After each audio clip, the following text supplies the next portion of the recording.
Howdy, I'm Bree Garcia, Assistant Director in Professional School Advising, and I advise pre-law and OT. I'm here to give you an introduction to occupational therapy at Texas A&M. Visit tx.ag/pre-OT to learn more about OT in general, and join the OT listserv by visiting tx.ag PSA listservs.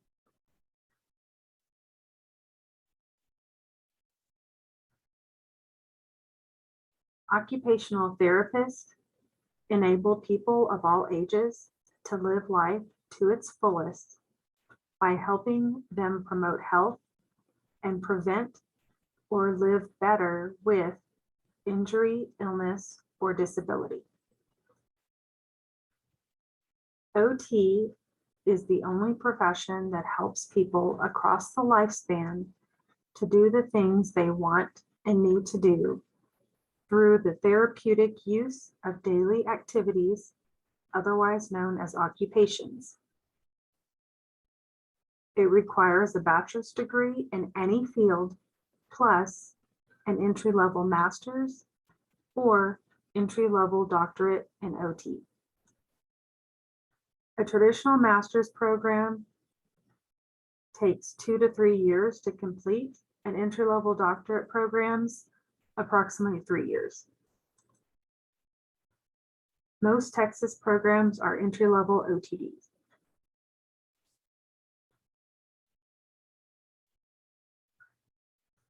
So the difference between entry-level master's versus entry-level doctorate: both prepare graduates to be entry-level practitioners. Both were accredited by the Accreditation Council for Occupational Therapy Education, otherwise known as ACOTE. Both require level 1 and 2 fieldwork experiences. The entry-level doctorate goes further by offering additional coursework that provides in-depth knowledge of clinical practice skills, research skills, administration, leadership, program and policy development, advocacy, education, and theory development, and ends the program with experiential component of 16 weeks and a culminating project.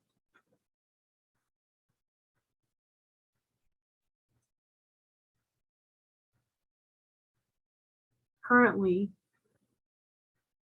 we have 12 OT schools in Texas that will be accepting applications for the 2023 cycle.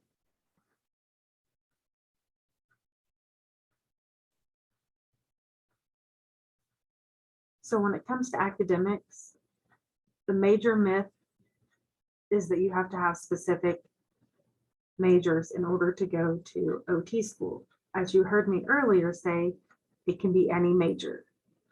The truth is, professional schools love all majors.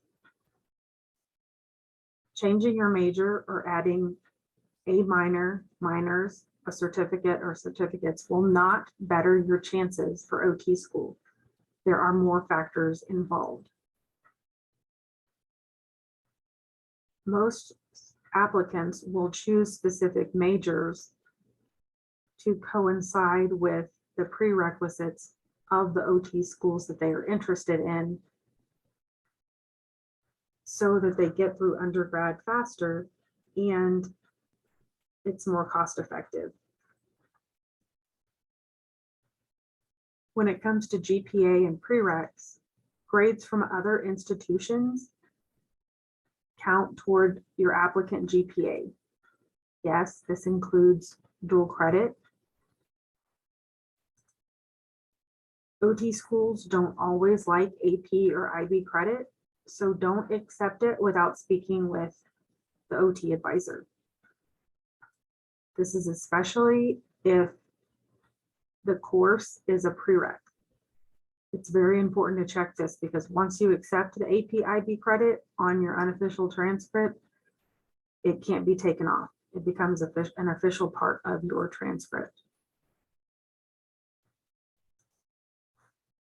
You can usually take OT prereqs at junior colleges but make sure it will count towards your degree plan if you need that course or courses toward graduation. There are some prereqs that you cannot take at junior colleges because it's a higher level course, so it's not available at junior colleges.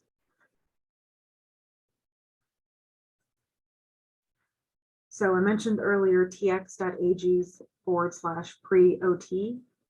This website is for Texas A&M students, current and former, interested in OT. It has our Texas A&M OT handout, so it's going to have the prerequisite courses for the Texas schools, and it's going to coincide with the A&M course numbers. It's not going to have, so if you choose to take coursework at another institution, it's not going to have those numbers. It's only going to have the A&M courses. So if you want to take classes at another school, you're going to need to go look and see what those numbers are and will they match with the OT school that you're interested in. It's going to have a link to the OT FAQs page. It's going to have a link to the what do I need to be working on handout. It has recommended websites, Occupational Therapy Society or OTS, and the American Occupational Therapy Society or AOTA. OTS is a great organization to join. You will hear from OT school representatives, OTs, former students that currently attend OT school. This is a great place to find like-minded students who understand what you're going through, what you will go through, and help you navigate undergrad as well as OT school. Because as I mentioned, there are going to be former students that will come back and speak or virtually speak about what's going on in OT school, and they can talk to you about their undergrad experience as well.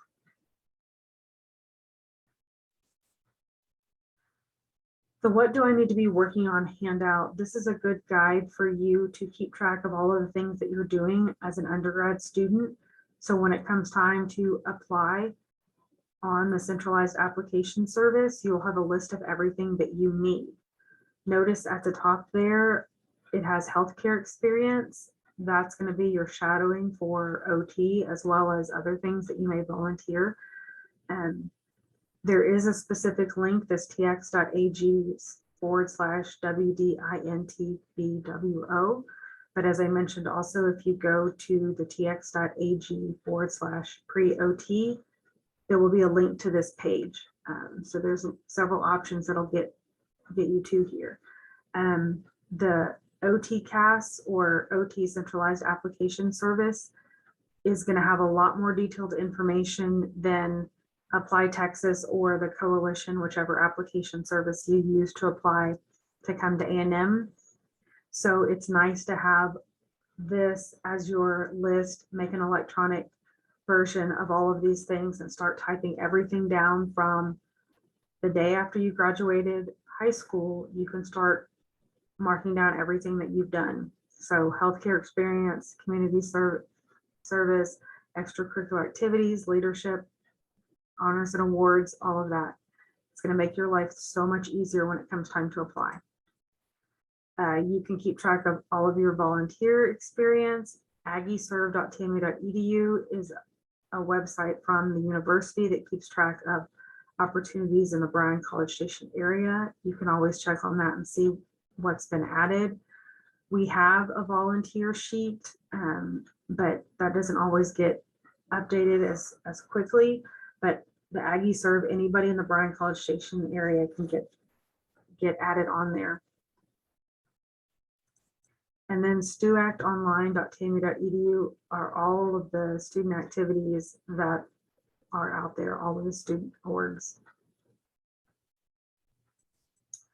When it comes to networking and shadowing, tx.ag/find-an-Aggie is an online directory of all former students. You can search by location, name, degree. So if you're thinking about different people that majored in the major that you're in, you can find that. You can see when they graduated. You can look up occupational therapist and it's going to show you all the different Aggies that graduated as occupational therapists that have gone in and typed that in.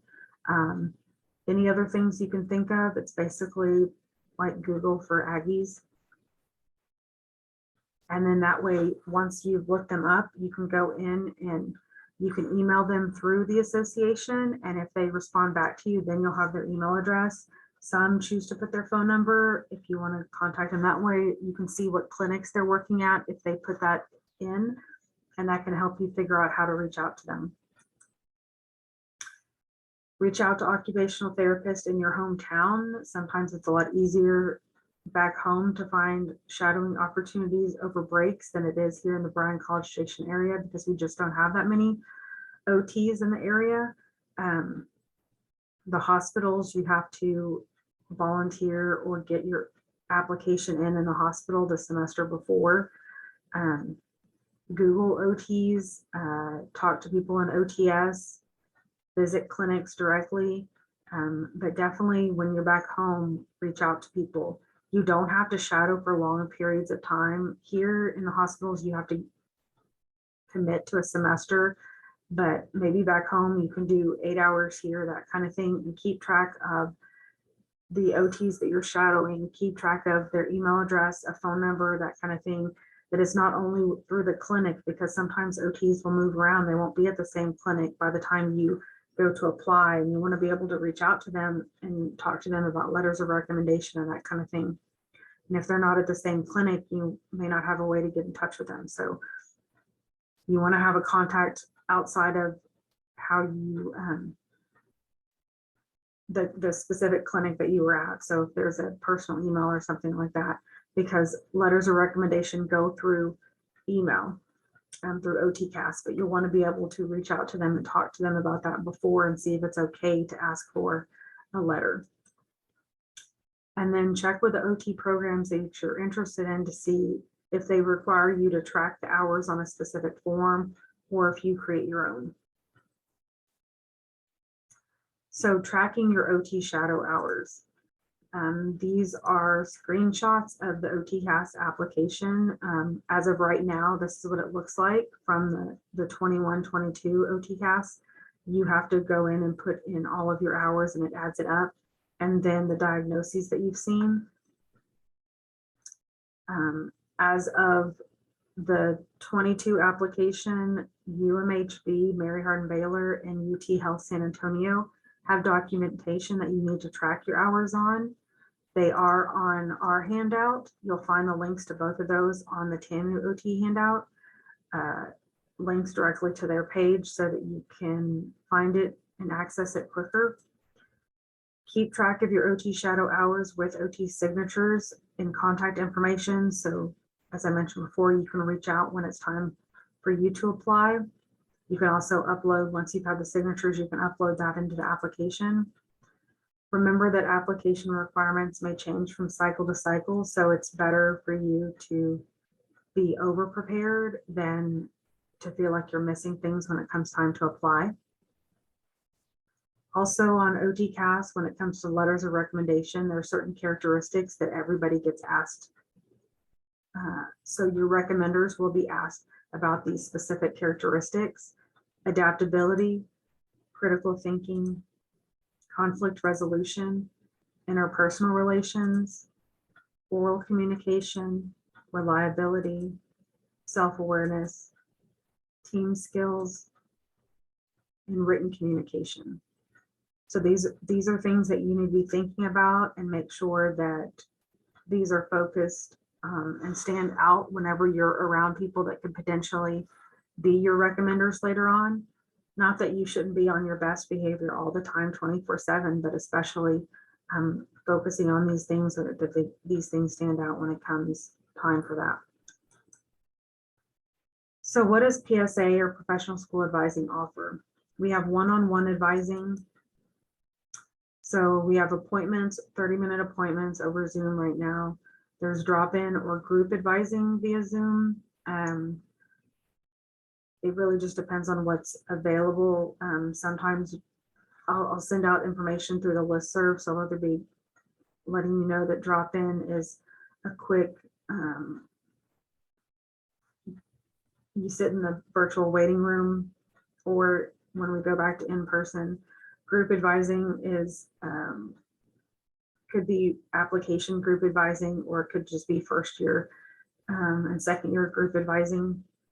Essay reviews come to when it's time to apply, and reviewing the application essays. Listservs is to share the information, since there is not a specific major for OT. This is the only way. It's a voluntary listserv. You sign up for it, and that's how I get the information out to anybody interested in OT.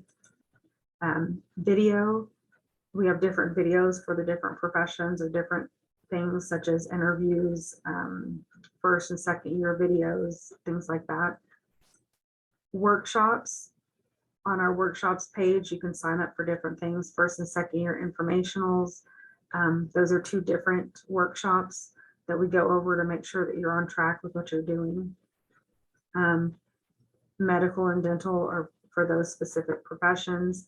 We have application workshops each spring. Communication 101, that's a great workshop to make sure you're communicating professionally. Gap year is if you're thinking about having a gap year, that'll go over information to think about that. Personal statement to prepare you for that. And health profession interview, that's very important when it comes time to apply, because that's required if you want to work on a mock interview with me. And then career fair for y'all, the Echo Healthcare Symposium is every February. You can always visit tx.ag/health symposium, but we bring in OT professionals from across the state and sometimes out of state, but we bring in healthcare professionals from all over. So it's all the different professions. So you can talk to admissions officers and things like that. So if you're not sure that OT is right for you, or you're questioning it, that's a chance for you to find out and ask questions. So to get connected, call 979-847-8938. That's how you schedule appointments. We're not online scheduling appointments. That's the way to do it. You can visit tx.ag/BREE 24/7 to find out about upcoming advising opportunities, the group advising. It'll always have the number, that number I just talked about, the 979-847-8938, in case you forget what the number is. They'll always have that number there, like if the office is going to be closed for holidays, that kind of thing. If I will be out of the office, it'll be listed there.